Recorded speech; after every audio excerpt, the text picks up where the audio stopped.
yaxshi. Polsha yaxshi.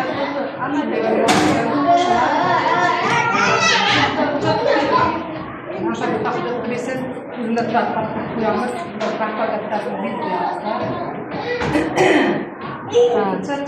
Bu mayli Zaynab tarafidan charchamaysiz. Voy biznikini eksklyuziv sinfga olmoqchi edi. Keyin rosa jahlim chiqib o'qimaydi dedim. Keyin uy ta'lim qiling, shunaqa qilib berdi. Keyin rosa jahlim chiqib yaxshi o'zi. Yo'q masada maktabga bormaydi deb anoqsin. Nima endi deysiz ishni komissiyadan. Shunday yurang yorishdi.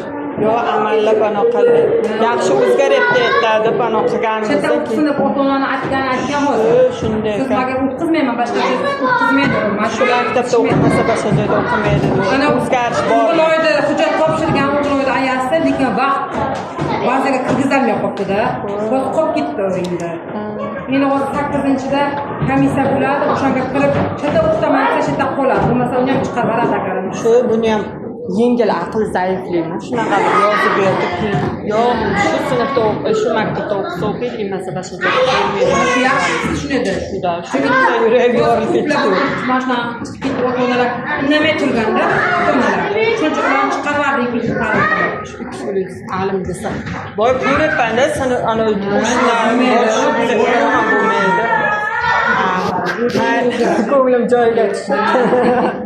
Mayli Feruza